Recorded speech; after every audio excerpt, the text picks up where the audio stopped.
pagi juga. Pagi. Hari ini kita jumpa lagi di ruang podcast kantor imigrasi kelas 1 TPI Padang. Dan kali ini adalah perdana kita menyiarkan podcast. Dan pada hari ini juga kita kedatangan tamu dari Kasubsi dan Lan, Iya. kantor imigrasi kelas 1 TPI Padang.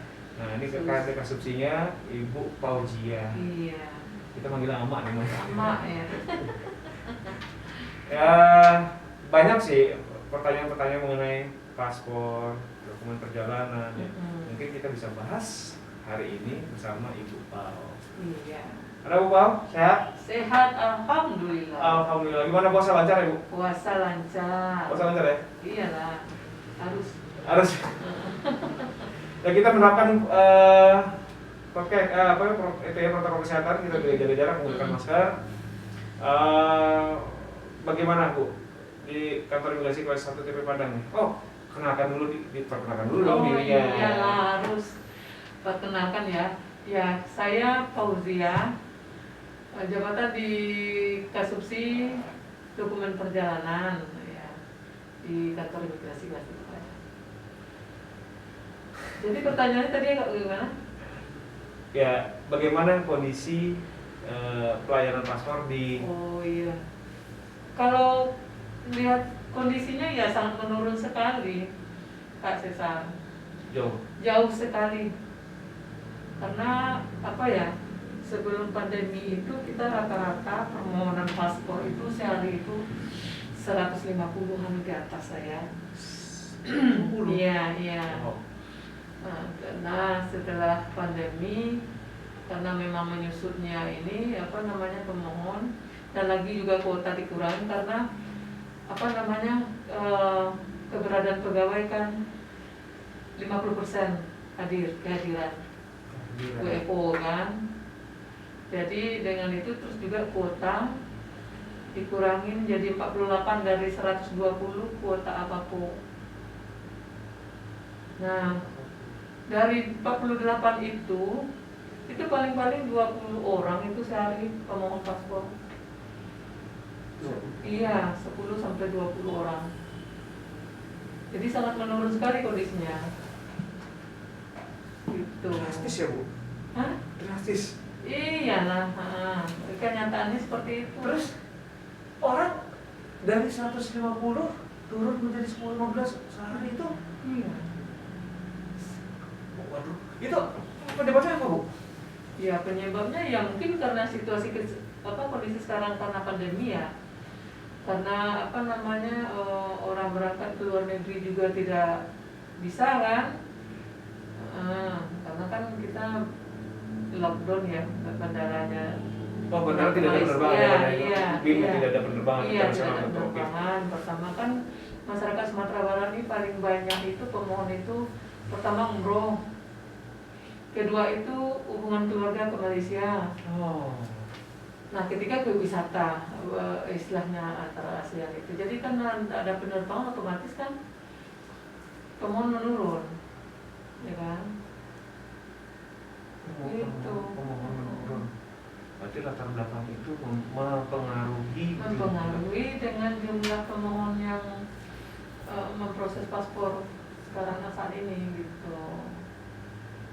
Tapi apakah berarti kalau umpamanya itu drastis, apapun kuota untuk apapun sendiri masih ada dong? Masih, nggak mungkin hari itu didaftar bisa mudah lah. Tidak sulit Karena sudah tersedia kan, kuota tersedia. Terus juga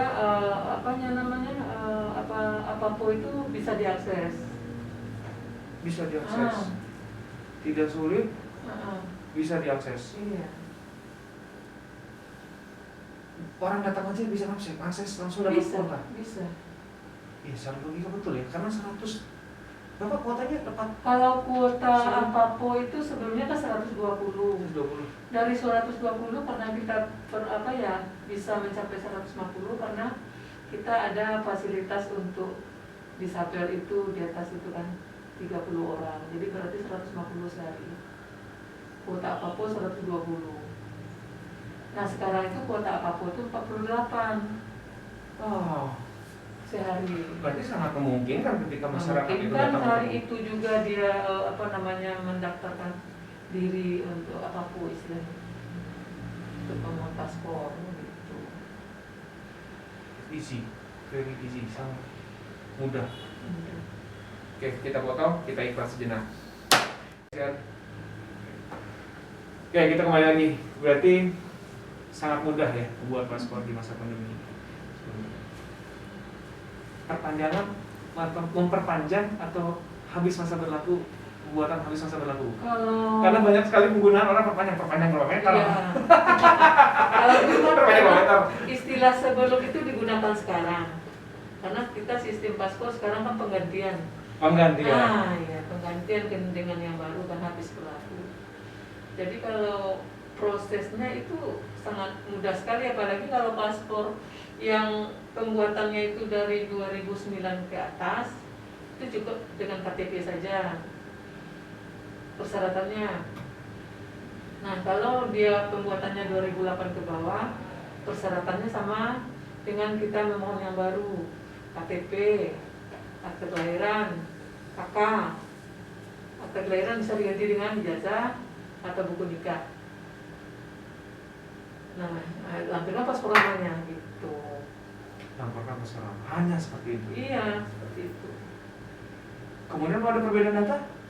Kalau perbedaan data, kalau saat sekarang terhitung dari bulan Juli, tidak salah 2019, itu Dukcapil kita sudah terintegrasi ke sistem kita, karena kita scan data itu memasukkan nomor NIK.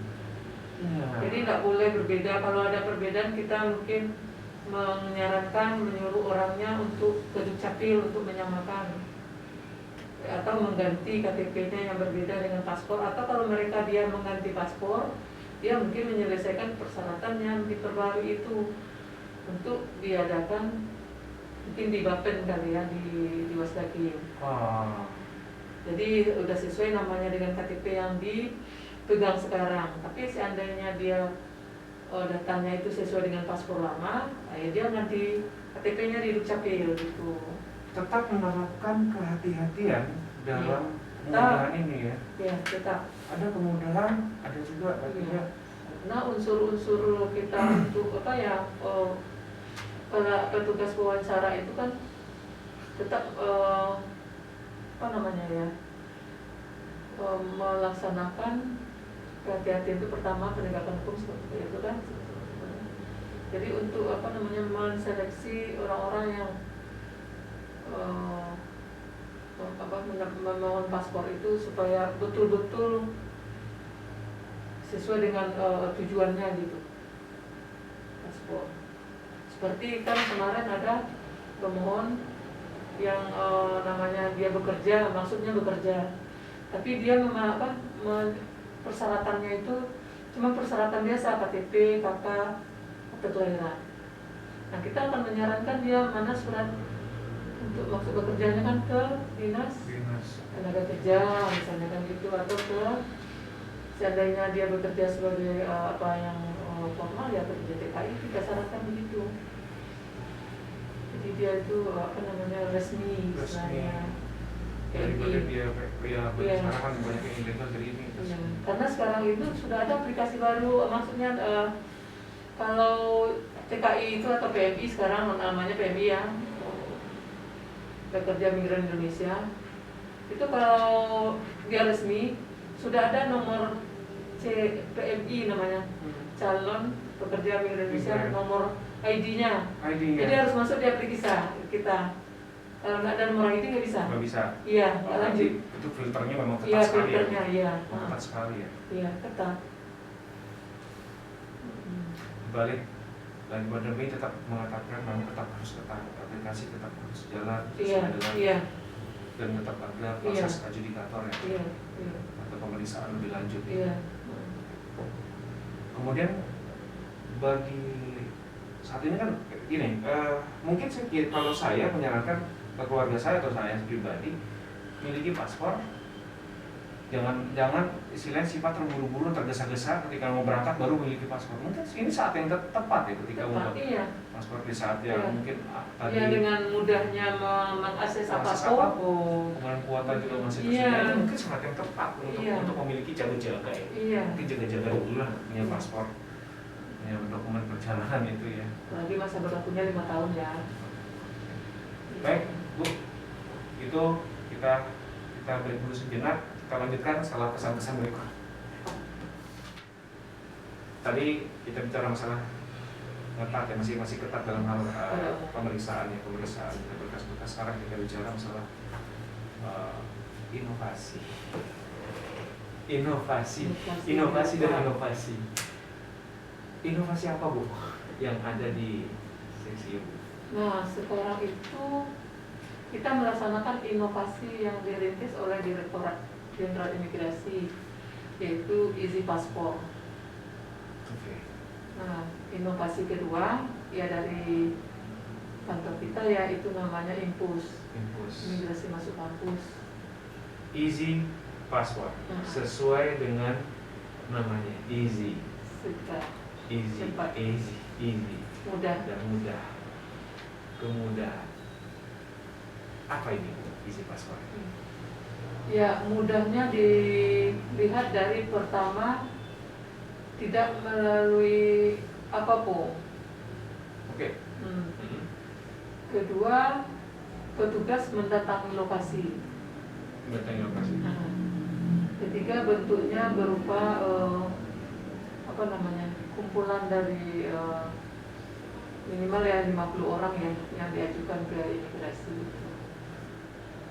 Jadi sangat mudah sekali sebenarnya. Sangat mudah sekali. Dimudahkan dalam hal persyaratan tetap sama. Persyaratan tetap sama. Tidak ada yang berubah. Tidak ada yang berubah. Yang membedakan hanyalah prosesnya pengajuannya dan tempat. Tempatnya pakai AC atau pakai apa nih? Maksudnya tempatnya bukan di kantor imigrasi. Kirain tempatnya harus menggunakan tempatnya yang pakai AC itu. Oh bukan, beda. Iya. Jadi program Easy Passport. Tempatnya itu tetap ya seperti mungkin prokes tetap ya dalam kondisi sekarang ya. Terus kedua juga mungkin menyediakan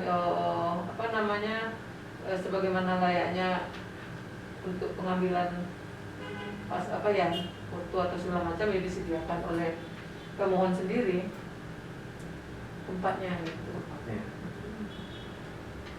Orang hanya datang ke sini koordinator. Yang datang itu yang koordinatornya memberikan data-data. Bukan. Pertamanya dia itu membuat surat permohonan dulu. Oke, itu alurnya ya? Alurnya ditujukan kepada kepala kantor imigrasi. Ditujukan pada kantor imigrasi, kemudian nanti akan diseleksi lagi sama nanti didisposisi oleh Bapak untuk pelaksanaannya. Kepala kantor disposisi kantor. Diperintahkan ke subsi pelayanan dokumen perjalanan gitu ya? Iya. Sangat mudah. Dan lagi juga kita ngasih nomor akses kita ke pemohon sih untuk menanyakan kapan bisanya ini segala bentuk macamnya gitu. Jadi sangat mudah sekali. Jadi komunikasinya itu informasinya jelas gitu. Berapa orang? Kalau ininya minimalnya 50. 50? Iya, 50 orang. 50 orang. Minimalnya, cuman kalau seandainya ada kurang ini, ya kita tetap laksanakan gitu. 50 orang sesuai aturan 50 orang. Sesuai aturannya, iya. Baru tim ibu ke sana, ke tempat. Semacam kayak jemput bola.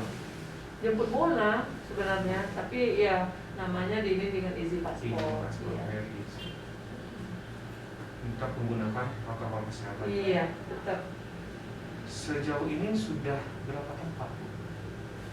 Ya, kalau saya hitung-hitung kalau tidak salah itu 5 tempat di tahun 2021. 5 tempat di tahun 2000. Iya, 21 ini. Pertama itu mungkin bisa saya jelaskan yang 5 tempat itu. Silakan, Bu.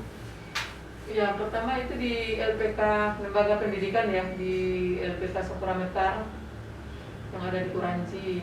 Kemudian di PT Incasi Raya. Kemudian di UNP juga untuk pertama kalinya sebelum impus dilaksanakan itu isi paspor dulu kan. Nah kemudian juga di Kemenak Kota Padang. Nah terakhir kemarin di Kota Solo. Di Kota Solo. Iya. Berarti sangat sudah berjalan ya. Berjalan, iya. Efektif. Sangat, maksudnya efektif. Ada Iya. semua ya. Ada. Antusiasnya banyak dong, ya? Apanya? Antusiasnya banyak dong. Banyak lah. Orang merasa ini kan.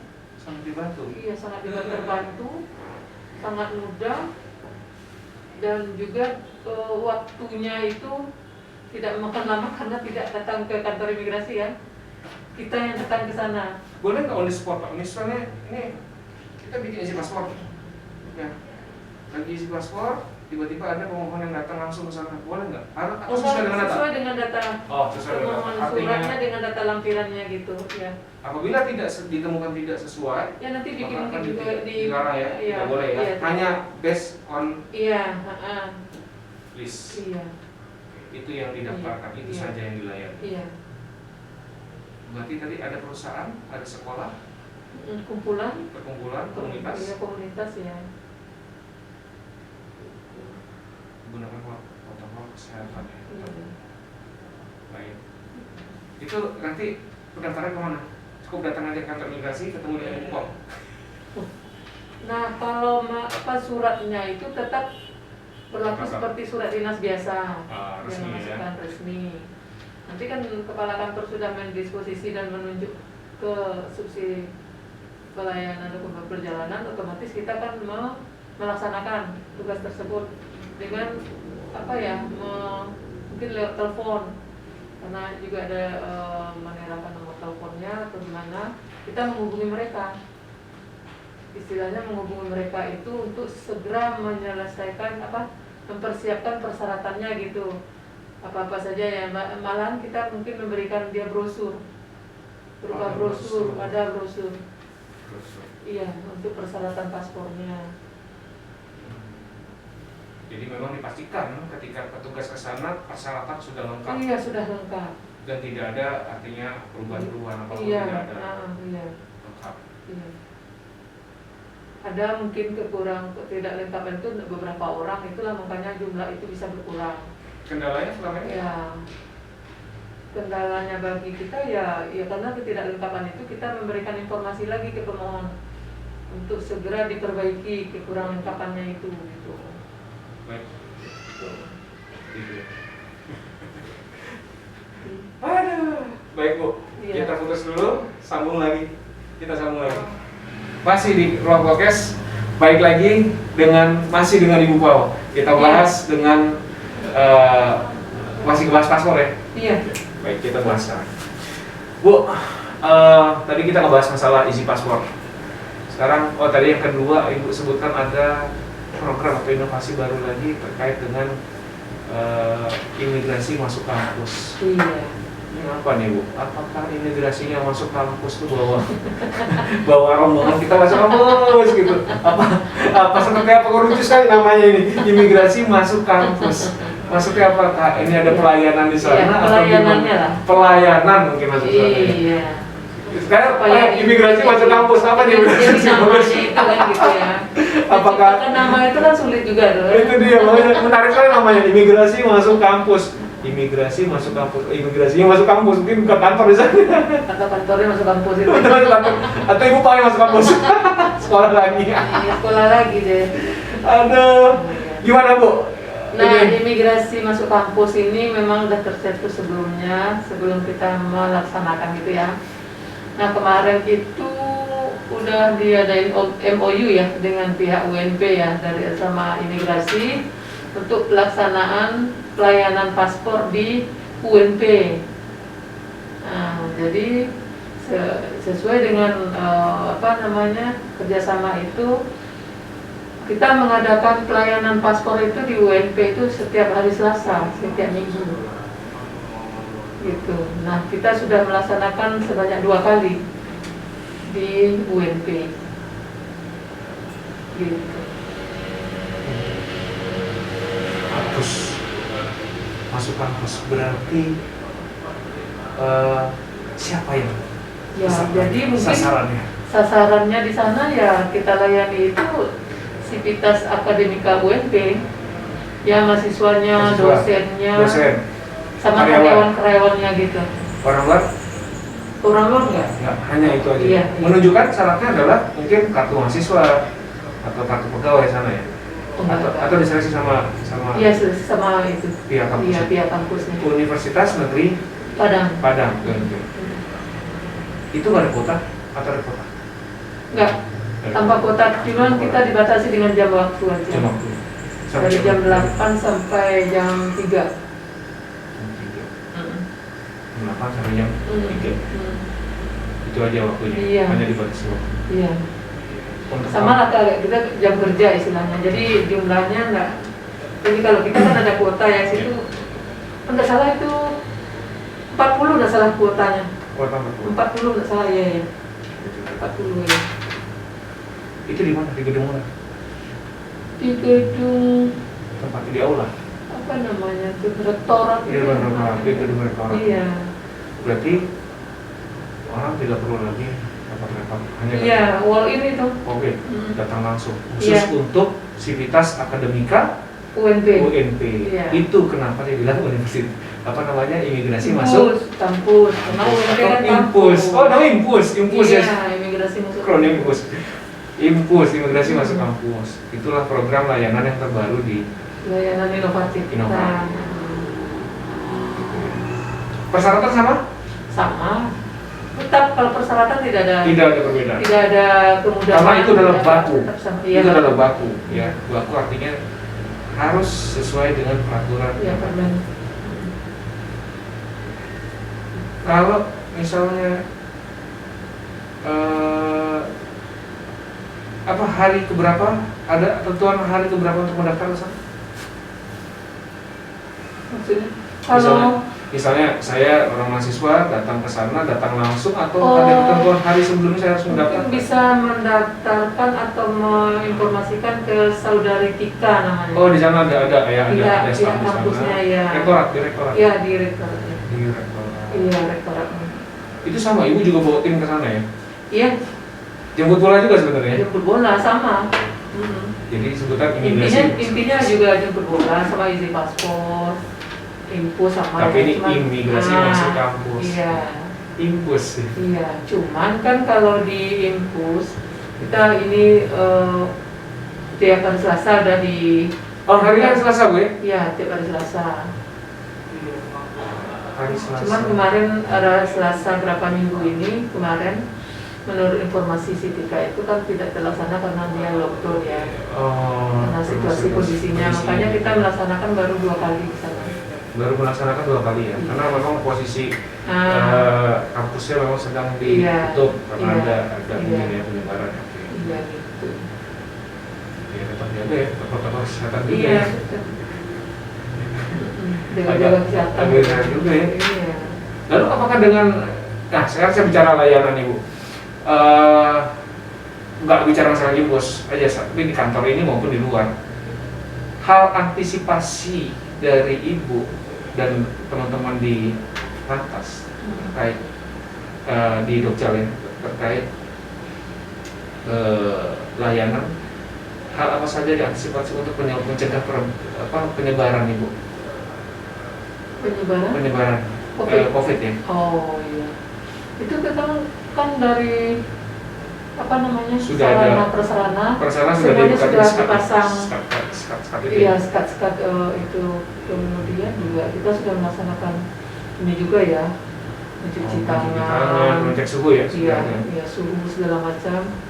Dan petugas juga waktu pas melaksanakan pas di jari pemohon juga disuruh sendiri petugas tidak memegang tangan Tidak. pemohon gitu. Dan selalu tetap menjaga, Iya, tetap menyerahkan saja. membersihkan peralatan itu. Iya, membersihkan peralatan juga. Gitu.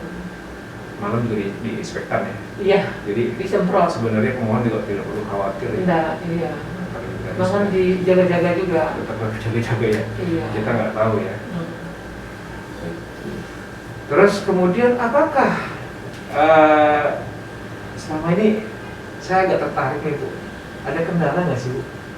Ya tadi kalau ini kendalanya kan persyaratan kurang lengkap, ada kendala nggak? Ada hal-hal unik nggak terjadi ketika Ibu jemput bola ini Bu?